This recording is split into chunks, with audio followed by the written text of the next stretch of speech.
성경은 한 사람이 잘못한 일에 대하여 그가 속한 공동체 전체가 대가를 치르게 되는 경우를 자주 보여줍니다. 아담 한 사람이 죄를 지었는데 인류 전체가 죄의 노예가 되어버렸고, 아간이 혼자서 하나님의 명령을 어기고 전리품을 훔쳤는데 이스라엘 전체가 아이성에서 패배하게 된 것처럼 말입니다. 말하자면 우리가 주님 몸이 되었다는 것은 서로가 서로에게 긴밀히 연결되어 있음을 뜻하는 것입니다. 따라서 조금 전에 불렀던 주 안에 우린 하나라는 찬양도 사실은 믿는 자들이 주님 안에서 기쁨과 슬픔을 함께하며 서로 돕고 격려해야 할 무거운 책임이 있다는 사실을 생각하며 불러야 할 줄로 믿습니다. 여러분, 하나가 되었다는 것은 운명을 같이 한다는 뜻입니다. 살면 같이 살고 죽으면 같이 죽을 수도 있다는 것이에요. 그러므로 지난 시간에 살펴보았던 아나니아와 삽비라의 죄 역시 이 두 사람만의 문제가 아니라 그들이 속한 공동체 전체의 문제라는 것입니다. 반드시 지도자가 아니더라도 교인 한 사람의 문제가 교회 전체를 어지럽게 할 수 있기 때문에 공동체 안에 속한 모든 사람, 특히 지도자나 직분을 맡은 사람들은 더욱 영적으로 깨어 있어야 하는 것입니다. 뱀에 물렸을 때 물린 부위를 붕대로 단단히 잘 싸매면 독이 몸 전체로 퍼져나가는 것을 막을 수 있지만, 상처가 작다고 대수롭지 않게 여기다 타이밍을 놓쳐버리면 독이 몸 전체에 퍼져서 생명을 잃을 수도 있습니다. 하나님께서 지체 없이 아나니아와 삽비라를 벌하셨던 것도 그 때문입니다. 두 사람의 죽음을 통해 이제 막 성장하고 있는 교회 공동체에 죄가 퍼져나가지 않도록 교인들의 마음에 잠재되어 있던 그 모든 죄성을 자르신 것입니다. 성경에 기록되어 있지는 않지만 일 후에 초대교회에 회개의 바람이 불고 영적으로 더욱 각성하고 경계하게 되었을 것입니다. 그리고 하나님께서 초대교회가 세상에 성령의 능력을 나타낼 수 있도록 더 큰 부흥을 허락해 주셨던 것이죠. 보세요. 이후로 초대교회는 영적 리더십을 발휘하여서 사람들을 말씀 앞으로 모이게 하고 있지 않습니까? 오늘 본문 12절 말씀 한번 보십시오. 12절 같이 한번 읽어볼까요? 사람들의 손을 통하여 민간의 표적과 기사가 많이 일어나매 믿는 사람이 다 마음을 같이하여 솔로몬 행각에 모이고, 사도들의 손을 통하여 많은 표적과 기사가 일어나게 하셨는데, 이것은 일찍이 주님께서 제자들에게 약속하신 말씀의 성취였습니다. 요한복음 14장 12절 말씀에 보면 주님께서 이런 말씀을 하셨죠. 같이 한번 읽어볼까요? 내가 진실로 진실로 너희에게 이르노니 나를 믿는 자는 내가 하는 일을 그도 할 것이요 또한 그보다 큰 일도 하리니 이는 내가 아버지께로 감이라. 할렐루야. 주님께서 하신 일을 제자들도 할 수 있다는 것입니다. 아니, 더 큰 일도 할 수 있다는 것이죠. 실제로 베드로의 설교 한 번에 3,000명이 세례를 받고 하나님을 믿게 되었는데, 이것은 주님께서 하신 것보다 훨씬 더 큰 일이었습니다. 주님께서 자신이 기름 부어 세우신 종들에게 영적인 능력을 부어 주신 것입니다. 주님께 받은 사명을 넉넉히 감당하도록 말입니다. 사실 하나님의 일은 일 자체가 힘들어서라기보다 영적인 능력이 없으면 제대로 감당할 수가 없습니다. 결국 진정한 하나님의 사람은 신앙의 연수나 직분이 아니라 하나님께서 그를 통해 일하시는지, 곧 그에게서 하나님의 능력이 흘러나오는지를 보면 알 수 있습니다. 하나님께서 모세를 세울 때 홍해를 열어주시고 여호수아를 세울 때에 요단강을 갈라지게 하셨던 것처럼 말입니다. 그래서 여호수아서 3장 7절 말씀에 하나님께서 뭐라고 말씀하십니까? 같이 한번 읽어볼까요? 여호와께서 여호수아에게 이르시되 내가 오늘부터 시작하여 너를 온 이스라엘의 목전에서 크게 하여 내가 모세와 함께 있었던 것 같이 너와 함께 있는 것을 그들이 알게 하리라. 아멘. 무슨 말입니까? 하나님께서는 이런 기적을 통하여서 얘들아 보았느냐? 이것은 내가 이 사람을 세우고 함께 한다는 증거다. 그러므로 이 사람이 하는 말을 듣고 행하는 일을 따르라고 말씀하고 계시는 것입니다. 사실 이런 기적이 한두 번만 일어나도 놀라운 일인데 초대교회 당시에는 많이 일어날 만큼 하나님께서 사도들에게 능력을 부어주시고 그들과 함께 하셨음을 알 수 있습니다. 오늘 본문 15절 한번 보세요. 15절 같이 한번 읽어볼까요? 심지어 병든 사람을 메고 거리에 나가 침대와 요 위에 누이고 베드로가 지날 때에 혹 그의 그림자라도 누구에게 덮일까 바라고. 어떤 장면이 상상되십니까? 예수님께서 이 땅에 계실 때 병자들이 주님의 옷깃이라도 만지려고 했던 그 장면과 비슷하지 않습니까? 이는 사도들이 예수님의 사역을 계승하고 있음을 보여주는 장면이기도 한 것이에요.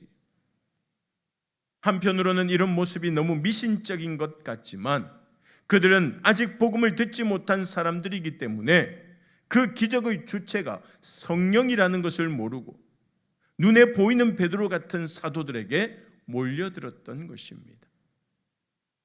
그러나 그런 행동을 통하여서 병이 나았고 또 사도들에게 복음을 듣고 예수님을 믿게 되었지 않습니까?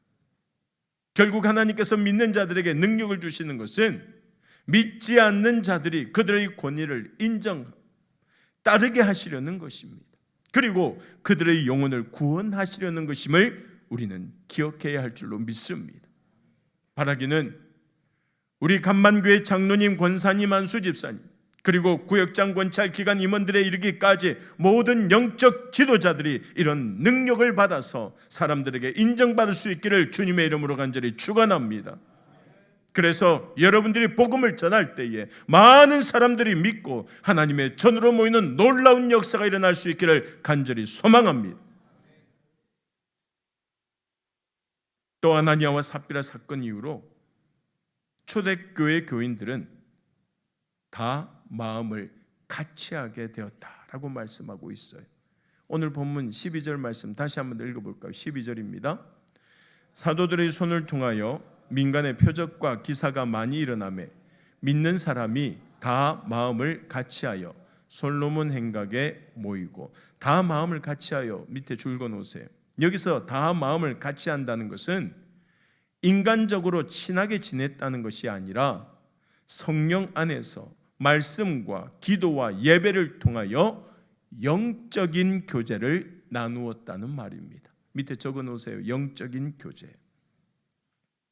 당시에 솔로몬 행각은 랍비들이 많은 사람들을 가르칠 때 주로 사용하던 장소로 성전 내 동편에 위치하고 있었습니다.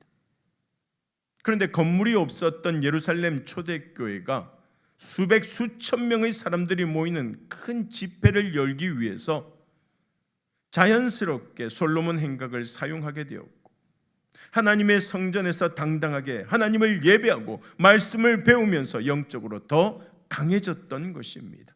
그리고 오늘 본문 13절 말씀 한번 보세요. 13절 같이 읽습니다. 그 나머지는 감히 그들과 상종하는 사람이 없으니 백성이 칭송하더라. 사람이 없으나 백성이 칭송하더라. 그 나머지는 줄거보세요. 여기서 그 나머지는 누구일까요? 대표적으로 사도들을 핍박했던 종교 지도자들과 그 추종자들입니다. 적어 놓으세요. 종교 지도자들. 그들은 눈앞에서 사도들을 통해 일어나는 수많은 기적을 보고도 하나님을 믿지 않았습니다. 믿음을 가질 수 있는 기회가 여러 번 있었지만 그 기회를 다 놓치고 말았던 것이죠. 그리고 감히 그들과 상종하는 사람이 없었다는 것은 기적을 보고도 믿지 않는 사람들이 감히 교회 공동체에 끼어들지 못했다는 것입니다. 여러분, 교회는 누구나 올 수 있지만 아무나 올 수 있는 곳은 아니라는 말입니다. 복음은 모든 사람에게 선포되어야 하지만 교회의 일원이 되는 자격은 쉽게 주어지면 안 된다는 뜻이에요. 여러분 혹시 이런 구호 들어보셨습니까? 한 번 해병은 그렇죠, 영원한 해병이다. 해병도 안 가셨는데도 잘 아시네요. 권사님들이 더 잘 아는 것. 그리고 이야기합니다. 해병은 태어나는 것이 아니라 만들어지는 것이다. 누구나 해병이 될 수 있다면 나는 결코 해병이 되지 않았을 것이다. 이들의 고백입니다. 그만큼 해병이 되는 것은 특별하고도 어려운 일이며 자신이 그런 해병이 된 것을 자랑스럽게 여기는 데서 외치는 구호입니다. 여러분, 교회도 마찬가지입니다. 물론 교회는 세상이 요구하는 능력이나 자격으로 구성원이 될 수 있는 것은 아닙니다. 그러나 오히려 그보다 훨씬 더 특별하고 엄격한 기준을 통과해야 합니다. 복음 앞에서 자신이 죄인임을 분명히 깨달아 회개하고 예수 그리스도를 구주로 영접한 후에 하나님의 말씀대로 살겠다고 굳게 결단한 사람만이 교회의 구성원이 될 수 있기 때문입니다. 행여 세상에서 대단한 일을 하고 높은 위치에 있다고 해도 그것으로 교회의 인정을 받으려고 해서는 안 된다는 말이에요. 그래서 교회에서는 박사님, 교수님, 사장님이라고 하지 않고 형제님, 자매님 또는 장로님, 집사님, 권사님이라고 부르는 것이고 이 직분을 자랑스럽고 영광스럽게 여기는 것입니다. 솔직히 오늘날의 교회는 너무 저자세로 전도하는 경향이 있습니다. 모든 영혼을 귀하게 여기고 사랑하는 마음으로 겸손하게 복음을 전해서 한 영혼이라도 더 하나님께로 돌아오게 해야 하는 것이 맞지만 어떤 경우에도 교회의 영적인 권위를 낮춰서는 안 될 것입니다. 따라서 우리가 전하는 복음과 예수 그리스도에 대해서 결코 세상과 타협하거나 기죽지 않고 더욱 철저하게 당당해질 필요가 있습니다. 그런가 하면 어떤 사람은 단 한 번 들은 복음과 작은 기적을 통해서 하나님을 믿기도 하는데 이것이 그의 인생에 일어난 진정한 기적이며 세상 어떤 공동체의 일원이 된 것과도 비교할 수 없는 축복인 줄로 믿습니다. 왜냐하면 하나님의 자녀가 되었다는 것은 세상의 수많은 사람들 중에서 하나님의 택하심을 받았다는 것입니다. 그리고 그 부르심에 믿음으로 응답한 것이기 때문이에요. 이런 믿음을 가진 사람들이 모인 곳이 바로 교회이며 그 교회가 바로 우리 감만교회이기를 간절히 소망합니다. 그리고 이어지는 본문 14절 말씀 한번 보십시오. 14절 같이 한번 읽어볼까요? 믿고 주께로 나아오는 자가 더 많으니 남녀의 큰 무리더라. 믿지 않는 사람들이 교회를 두려워하면서도 칭찬했던 것은 하나님의 거룩하심에 두려움을 느끼면서도 그분의 사랑과 능력에 감동했다는 것입니다. 그렇기 때문에 믿고 주님께로 나오는 사람들의 수가 더 크게 늘어난 것입니다. 사랑하는 여러분, 우리 믿는 자들은 항상 영적으로 깨어서 복음의 군사로 살아가야 한다는 사실을 기억하시기 바랍니다. 은혜로운 찬양하는 사람들 속에 섞여 있으면 그 사람들의 영성이 마치 나의 영성인 것 같은 착각이 들 때가 있습니다. 또 옆 사람이 뜨겁게 기도하면 나의 기도 소리도 덩달아 커지면서 나의 신앙도 그만큼 뜨거워지는 것처럼 느껴질 때가 있습니다.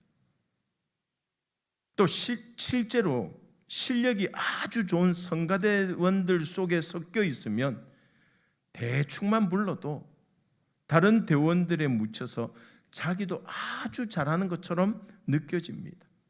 그런 착각 때문에 큰 소리로 확 지르다가 부르다가 어떻게 해요? 화음을 깨뜨리는 경우도 흔치 않습니다. 무슨 말이냐? 우리는 수시로 자신의 영성을 점검해야 한다는 것이에요. 다른 사람의 믿음으로 구원받을 수 없듯이 신앙생활 역시 아무도 대신해 줄 수가 없다는 사실을 기억하면서 항상 스스로 하나님 앞에 바로 서기에 힘써야 한다는 것입니다. 스스로 기도하고 스스로 말씀을 듣고 묵상하면서 하나님을 인격적으로 만나야 합니다. 내가 만난 하나님이 분명한 사람들이 모일 때 교회는 정말로 살아 움직이는 믿음의 공동체가 될 줄로 믿습니다. 아나니아와 삽비라의 사건을 통하여서 초대교회 교인들은 자신의 영성을 다시 한 번 더 확인하게 되었습니다. 그리고 어떤 사람들은 피상적이고 위선적이었던 자신의 신앙생활을 회개하고 초심을 회복하게 되었고, 또 어떤 사람들은 두려워하면서 오히려 공동체를 떠나버리고 결국 진짜만 남게 되었습니다. 우리 역시 날마다 자신의 믿음과 신앙생활을 점검하고 말씀과 기도로 무장해야 할 줄로 믿습니다. 대충 훈련받은 병사는 실전에 나가면 제대로 싸울 수도 없고 자신을 지킬 수도 없습니다. 그래서 실전에 투입되어 싸워본 병사들은 훈련의 중요성을 알고 다음 훈련에는 정신을 바짝 차리게 되는 것이에요. 이처럼 강한 군대는 끊임없이 재교육을 받아 만들어지는 것입니다.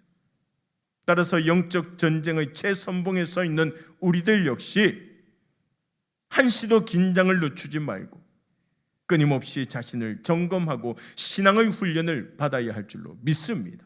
그래서 하나님의 군대로 거듭나는 주의 백성들이 다 될 수 있기를 간절히 소망합니다. 그리고 우리는 아직 불신자이기는 하지만 복음에 대해서 호감을 갖고 있던 백성들이 믿는 사람들을 칭송했다는 사실에 주목해야 합니다. 사실 단순히 병을 낫는 기적을 보았다고 해서 불신자들이 교회 공동체를 인정하고 존경하지는 않을 것입니다.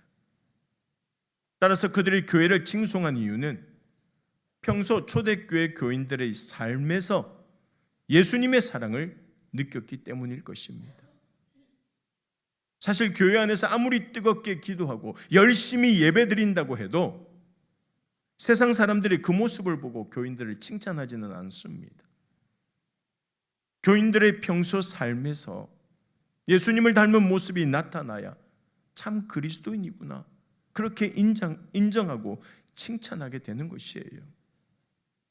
말하자면 아나니아와 삽비라 사건 이후로 초대교회 교인들의 삶이 달라진 것입니다. 교만과 탐욕을 버리고 겸손하고 성숙한 삶을 살게 되었고 세상 사람들도 그런 변화를 느끼게 된 것이죠. 사랑하는 여러분, 진정한 하나님의 사람은 어디에 있든지 예수의 향기를 풍겨야 합니다. 여러분들이 옆 사람이 냄새를 맡았을 때 다른 어떤 향수 냄새보다 예수의 향기가 나야 된다라는 것이에요. 예수님의 사랑과 인내와 섬김과 헌신이 교회를 넘어서 일상의 삶 속에서도 나타나야 한다는 말입니다. 우리 믿는 자들이 먼저 그런 사랑과 인내와 섬김과 헌신을 실천하여서 가족과 이웃과 동료들에게 인정받고 칭찬을 받은 후에 복음을 전할 때 그 복음이 능력이 되어서 사람들의 마음을 움직이고 그 발걸음을 교회로 인도하게 될 줄로 믿습니다. 더불어서 하나님의 능력은 칭찬받는 교인들이 마음을 같이하여서 하나로 연합될 때 더욱 강력하게 나타난다는 사실을 우리는 반드시 기억해야 합니다. 즉 경건과 사랑의 균형을 이루며 신실하게 신앙생활을 하는 교인들이 믿음의 공동체로 연합될 때 믿지 않는 사람들이 교회를 두려워하면서 존경하고 칭찬하고 교인들이 전하는 복음을 통하여서 믿고 주님께로 나오는 사람들이 날마다 많아지게 될 줄로 믿습니다. 오늘 주신 말씀 꼭 기억하면서 올 한 해는 우리의 마음과 생각과 삶까지도 새롭게 하시는 성령의 은혜를 힘써 구하며 그 은혜로 말미암아 초대교회에 임한 부흥의 능력을 날마다 맛보는 우리 교회와 우리 믿음의 가족들이 다 될 수 있기를 주님의 이름으로 간절히 소망합니다.